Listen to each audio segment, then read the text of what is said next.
என்னது அவ்வளோ ஈஸியாவா? இவ்ளோ ஈஸி.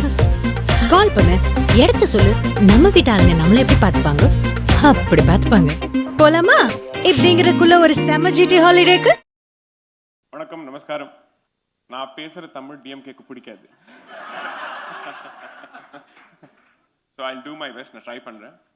ஃபார்ச்சுனேட்லி ஹைதராபாத்தில் பிறந்து வளர்ந்ததுனால என் தமிழ் இன்னும் கொஞ்சம் பியூராக தான் இருக்கும். Our blessings. I don't think it would have been possible to expect this kind of a crowd on such a topic for this platform even 5 years ago.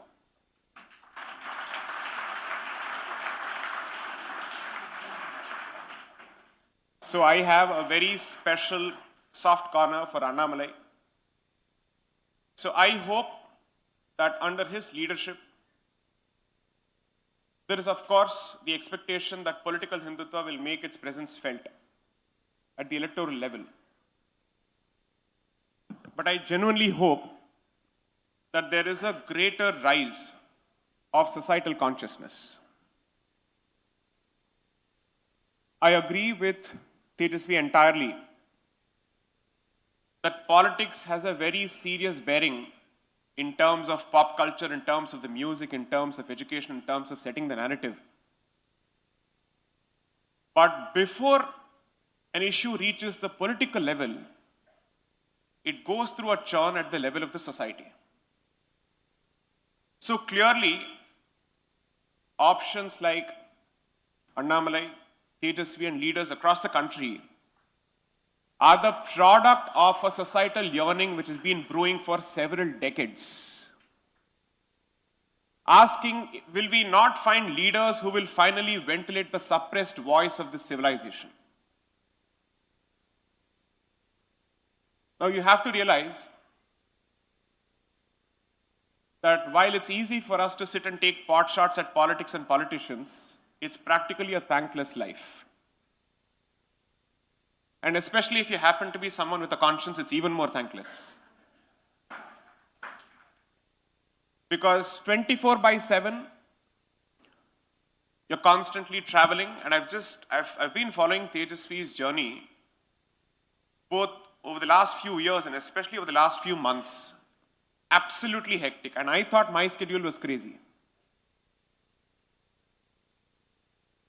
With all that, for him to be able to capture the saransh of dharma and Indian civilization, of the Bharatiya civilization, the way he has done, is not a reflection of his preparation, is a reflection of his commitment and conviction in the strength of the civilization. Because preparation will take you only to a certain distance, but beyond that, do you truly believe in what you preach and practice, or let's say, do you truly believe in the words that are coming out of your mouth? I think the audience is smart enough to understand that. And I think the reaction of the audience clearly bears out the strength of his conviction.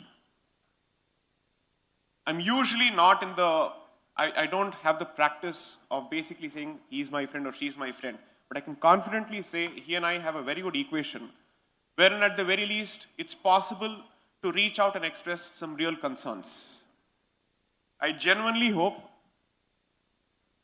Tejasvi remains accessible and approachable to people like us as he climbs the ladder, which he will. Now coming to the topic, let me build on what Tejasvi has, I think, laid a fantastic foundation for. Now the sum and substance of what he has said is more about the innate civilizational unity of this land, the need to preserve that unity, especially for the next 25 years, because I genuinely believe, and I think we share that particular belief, that the next 25 years will be as interesting as they will be challenging. Because people who were expected to remain silent have suddenly started speaking up. And therefore it is bound to make a lot of people uncomfortable. And it is time that this particular vocalization of our position translates to real outcomes. I'll give you a very clear example of this. I come from a city which wants everything from politicians but rarely takes part in politics when it matters, which is Delhi. It wants the best of everything, and the ones who come forward to take pot shots at infrastructure and everything under the sun didn't even bother to turn up for the elections, for the MCT elections. There was practically no representation from the so-called elite parts of Delhi. If you think politics is dirty, assuming for a moment that is truly the case, that dirt still has an impact on your daily life. So you do not have the option of staying out of it under any circumstances. Is there a single program on Netflix which is any more apolitical? No, it's not. It is heavily political and ideological. Because you thought that OTT platforms were capable of at least giving you content which is free of the political nonsense that is spewed from mainstream pop culture. But that's not possible, because an ideology which accused a community of hijacking politics has handed over politics to a family, not even to a community. That's the irony of it.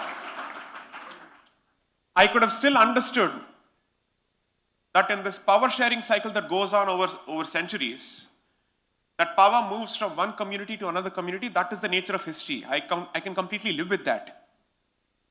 But it has finally come back to one particular family, and it's not even as if the community for which it was voted for has benefited from it. Because I'm a realist, so therefore I'm happy to live with the reality that with each power cycle, one particular community benefits and then it moves on. Possible, because it's a question of power, it's a question of real estate, it's a question of numbers, it's a question of muscle on the street. All these factors can be taken into account. I have really no problems with that. Now, why is it that these topics become relevant? The one thing that Tejasvi said is very pertinent. I'm just trying to build on that, which is, how did we allow these fake narratives to find water and to find nourishment in this land? It goes back to a central thesis that I've been trying to put out for the last 3-4 years. You can only blame the outsider to a significant extent, but beyond that, you have kept your doors open for the outsider. And therefore, it is a blame that we must equally share for the fissures that have been created amongst us. So while I will certainly focus and request the members of the audience to focus on the larger message of unity that he has presented, the way to that unity is to understand the root cause behind the existence of divides among us. Now it takes us to a slightly uncomfortable realm, but then I am no stranger to speaking uncomfortable truths. So I might as well do my best to make this session as uncomfortable as possible.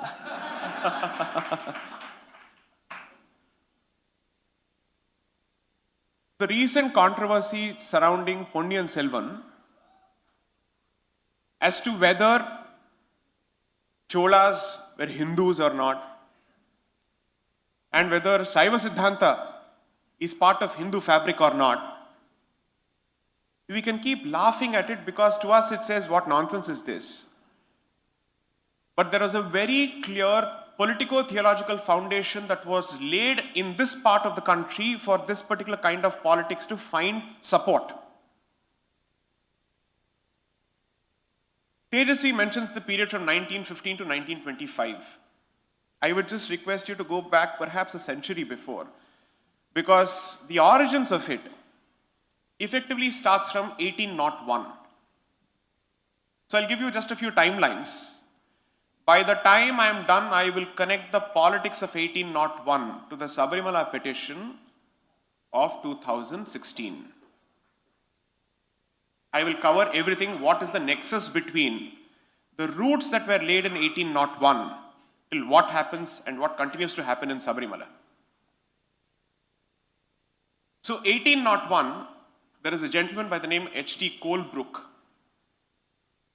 who comes to this country as part of the gift of Europe, which is colonization. And he effectively says that all languages in this country are to be traceable to Sanskrit. That is the original position of the Christian missionary in this country. Now, which was the first part of Bharat that was effectively colonized? Bengal. So what are the major regions? You have the Bengal presidency, you have the Madras presidency, then you have the Bombay presidency, and then you have Allahabad. That's how exactly these presidency courts were set up. So if you read the politics of Bengal and you read the politics of Madras, you will have a very clear picture of how the missionary movements moved. How is it that every reform movement with respect to Hinduism starts exactly in those places where the British power center is established? And along with that, the missionary comes with him. So by 1801, their position broadly based on the Oriental school of thought about Bharatiya philosophy that is set up by missionaries in Bengal is that Sanskrit is the mother of all languages. This is the original position. Subsequently, from around 1830s onwards, Robert Caldwell is a much later phenomenon. He features in the history of this land only around 1856 onwards when he wrote his seminal work, The Comparative Grammar of Dravidian Languages. And by 1881, his work was almost done because by then he had become the bishop of a particular region in this country or in this particular land. And you will perhaps have a very clear picture as to why does the demographic composition reflect a certain way. He became the bishop of Tirunelveli. So don't be surprised at the demographic composition of that particular part of the country, because the investment is not 100 years old, the investment is close to 200 years old in that particular region. So you're not fighting DMK, you're not fighting DK, you're not fighting Justice Party, you're fighting the investment which was much prior to the Justice Party, which was older to the Justice Party by at least a century. At the very least. So prior to him, there were two administrators, Francis Ellis White and another gentleman, Campbell, Alexander Campbell, who come to this part of the country because you see, India was first of all a punishment posting for people in the civil services in England. Because this is a hot country, dirty country, heathens, pagans, idol worshippers, black people. And the punishment posting, Madras was the punishment posting. Because that was seen as Yerder not sunny. Sade Sati, literally. Tropic of Cancer out of blast furnace lam chuttanga. Inga poi avanda vandu vegarudhu solli. And therefore, since Bengal presidency happens to be the first brush of the British colonizer with the Indian civilization, and since he is not used to the cultural diversity of this land, when he comes to Madras, he thinks that this is so radically different from Bengal. And therefore he starts assuming, look at the difference in physical features, look at the difference in script, look at the difference in language. 100% these are people from a different race. That's how their understanding starts. Because Bengal is not what you see as Bengal today. Bengal presidency includes the better part of North India until its partition in 1905. So they see a certain culture there, and Madras presidency goes right from the bottom until Odisha. And they say all these features and the difference in features must be attributed to something very, very fundamental. And that is a difference in race. Now you have to realize that simultaneously, as Tejasvi pointed out, missionaries are trying to find out what is the best way to convert. Because that's their single point agenda. Now, can we learn Sanskrit and somehow establish a similarity between Sanskrit and our languages, so that we can go after the top order of the society, namely the Brahmins, and then convert the rest of the society? Once Brahmins have been converted, they fail to convert. And the worst part is They thought we can give them a certain incentive by making them a part of the administrative infrastructure, teaching them English and whatnot. Poor people, they didn't realize that these Iers were better at English than them. There are records which have been captured in a fantastic book that was published in 1969 by an American journalist by the name Eugene Urshik. EU, for people who wish to read, Eugene. Urshik is Irschik. His birthplace was Kodaikanal. And this fellow captures all the correspondence and the frustration of the British man saying, we thought we will teach them, they come to the establishment and they're teaching us. But since they are so quick at learning, you know what, we'll have to tolerate them. And then gradually we have to start telling them, your brains are attributable to the fact that you're somehow related to us, so that foundations are gradually laid in the form of a connection between the so-called upper classes of this country and the British man in the form of the Aryan invasion theory that is slowly pushed.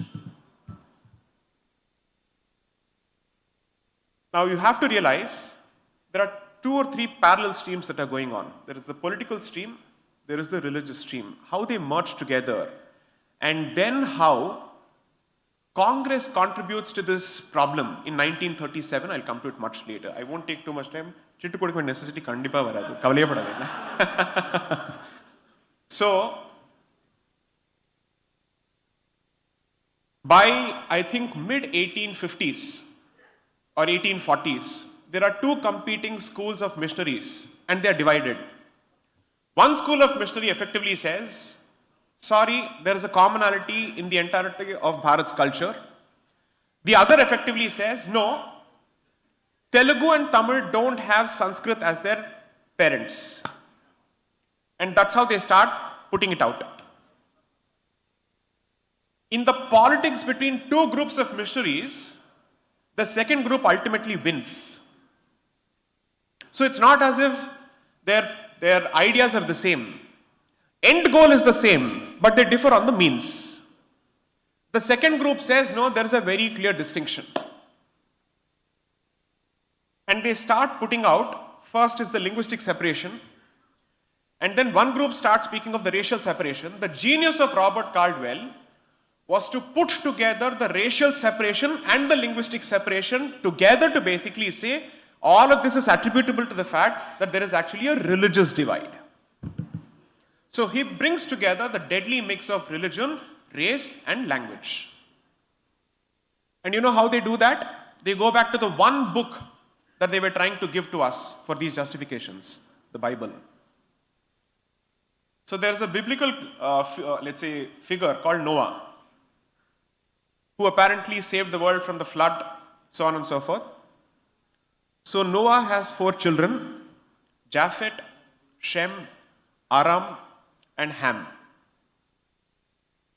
By that time, William Jones, who is credited for revival of Sanskrit in this country, had already taken the position that Sanskrit was the language of 3 children of Noah: Ham, Japheth, and Aram. 4 குழந்தைகள் மிச்சம் யாரு? ஒருத்தன் தான். Right? Shem.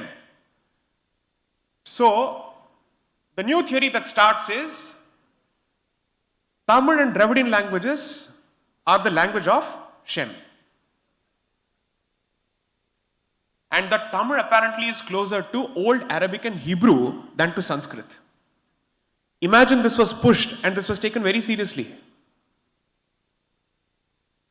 By 1856, Caldwell makes this a central document. By 1881, when he's become the Bishop of Tirunelveli, what he starts doing is, let me start mapping those parts of the Madras Presidency where there's a lot of competition between communities and see where I can push this more successfully. The training ground and the experimental ground became Tirunelveli. And there he was able to push that entire theory successfully. Now, parallelly what happens is, since you have effectively made the Brahmin the evil creature, his subsistence on the basis of dana from the rest of the communities are taken away. that leaves the Brahmin community with only one option for sore thanni. English கத்துன்னு எங்கேயாவது வேலை பண்ணி தொலையலாம், வேற வழி இல்லை, ஏன்னா இங்கேருந்து சாப்பாடு வருது இல்லை. So they learn English and they join. This fellow treats them as an irritant who has to be employed. And the rest of them see, oh, so he's learned English and he's gone up. And that sense of competition is then exploited for the next 100 years. To effectively say, why should this community alone get English access? Why not others? Now then comes the next actor into this entire picture. There starts a fight between the Tamil identity and the Telugu identity. And the demand for a separate Andhra province also starts. So all of us will be fighting. You fight for Telugu, I will fight for Tamil. You fight for Modaliyar, he will fight for Iyer, this fellow will fight for Chettiar. All of this will go on.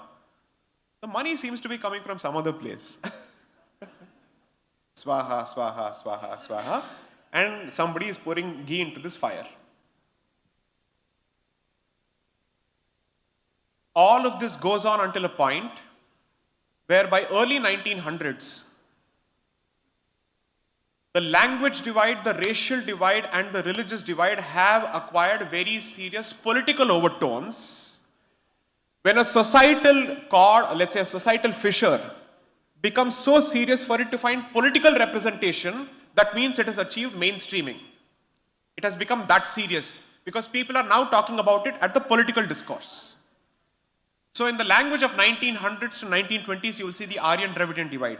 You will see the North Indian, South Indian divide. You will see the Brahmin, non-Brahmin divide. You will see the Telugu, Andhra divide. All of this playing into the hands of somebody else.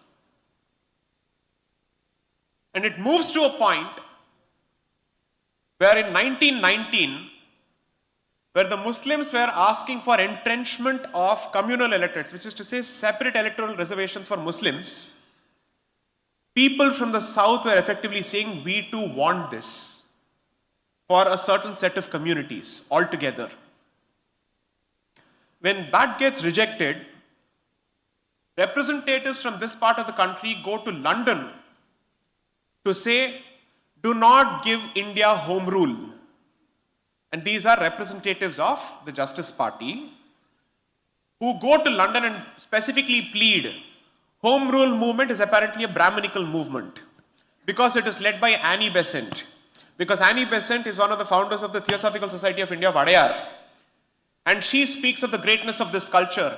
And when she speaks of the greatness of this culture, she's talking about Brahminical culture. So if the British man leaves, the Brahmin will take over. Podu. Active representations are made. So did you stop at communal electorates for a particular group of people? No, you didn't stop at that. It came to a point where you're actually looking at crystallization of a real concept called Dravidasthan.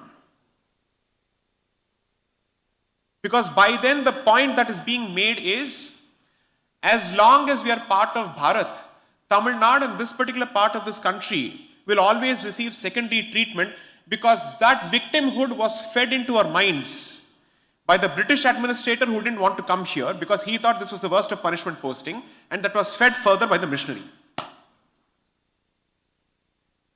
And finally, a resolution is passed in Kanchipuram in 1940 at Justice Party asking for a separate Dravidasthan. Now they thought they would get a brilliant partner in this with Muhammad Ali Jinnah because he was asking for Pakistan.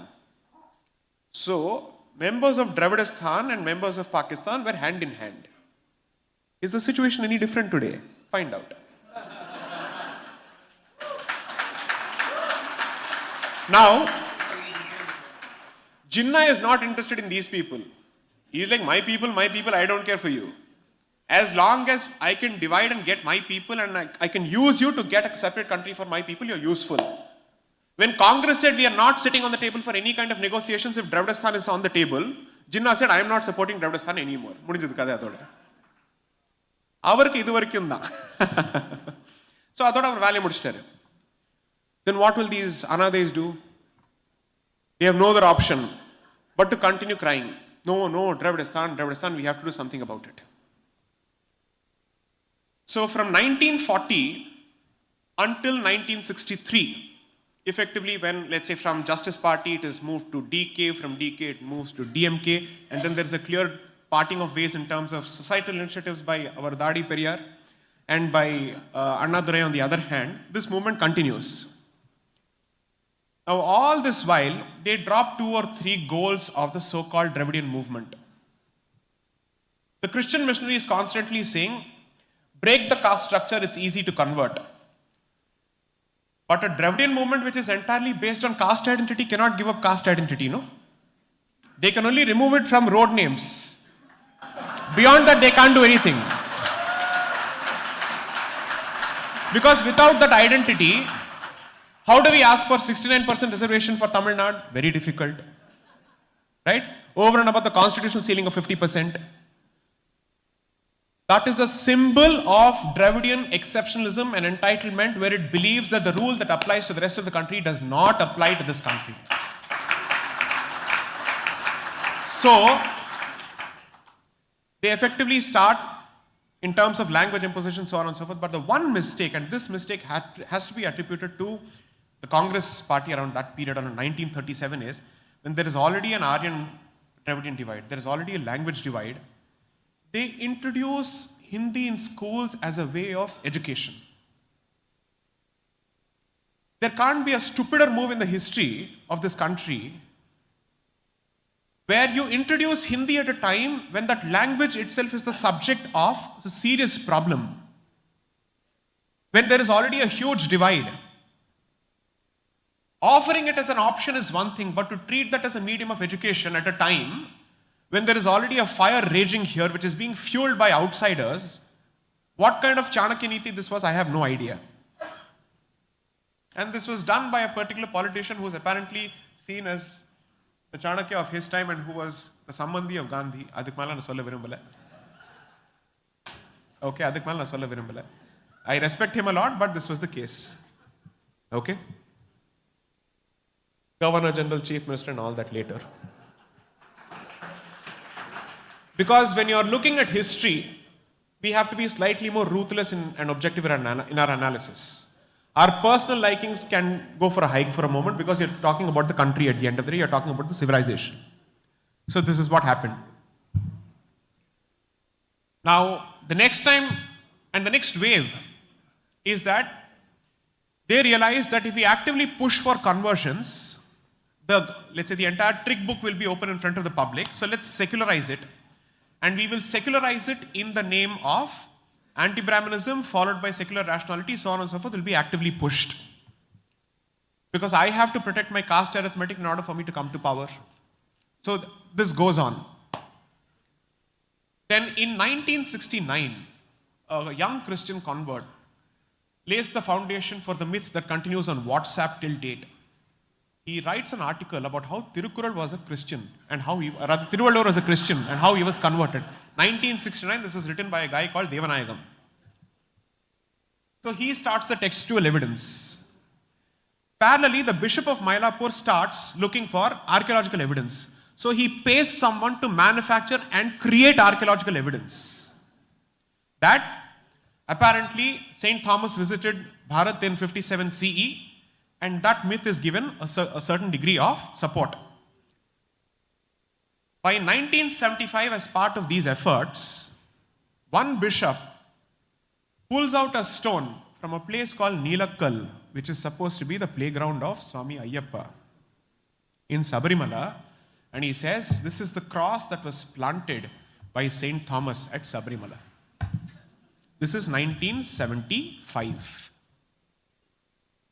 Sabarimala Ayyappa devotees said, nothing doing, we'll come up in black shirts. And the karupu sattek in the karupu satte vela pannum.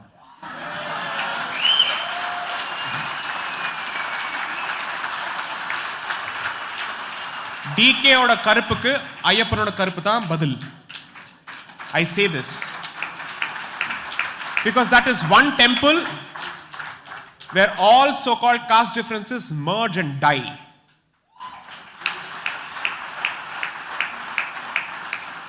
You don't know how to respect a woman, here's a brahmachari. You don't know how to talk about women, here's a brahmachari. Who knows what is celibacy, who has control over his tongue when he speaks about women or when he is in their presence. That's the difference. So 1975 this happens. Before that, in 1950s, the Sabarimala temple is broken into and the murti is hacked into pieces. Now, who has the incentive? I will not answer that question. And the temple is set on fire because you see, this is a Mala temple, and apart from that, since he is a yogi who is a Naishtika Brahmachari, it is not a temple that is supposed to be kept open year round. And therefore, what happens is, the guardians of the temple, so on and so forth, they also leave the temple and they come down from the hill. So, அதை காக்கிறதுக்கு எப்பவுமே யாரும் அந்த டைம்ல கிடையாது. So, burn the place and hack the murti into pieces. So, what started in 1950s, then there is an attempt in 1975. Read a few newspapers to what happened around the latest round of Sabarimala agitation in terms of the controversy surrounding Neelakkal again, where cross plantation started once more in Neelakkal. This is not new. This is the commitment where one failure doesn't result in silence. It results only in temporary silence. And then they wait for the right opportunity, because all this while simultaneously, the Hindu society is being constantly deracinated thanks to its education in English. So you will wait when the society itself is ready to spew and spit on its own culture, and then you reclaim the place. The latest round with respect to Sabarimala, I don't know how many people have been reading this, is if the male Shanti of Sabarimala can come only from a set of families. That's the latest question. And the weapon that will be wielded once more, whose value and whose consequences I will leave it to the audience to judge, is a weapon called equality. Now, this is the broad setup or the broad framework of the Dravidinist cancer. Please address these problems immediately. It is no more in the realm of just pop culture, it is going to affect you in every way possible. The one part of this great nation or this great civilization that has managed to preserve its temples despite the ravages of time and history and 1200 years of barbarism is under a different kind of insidious attack. It is for us to say, okay, we'll keep fighting amongst ourselves. Our differences will continue, but no outsider will at least get the right to speak on the table when we are speaking.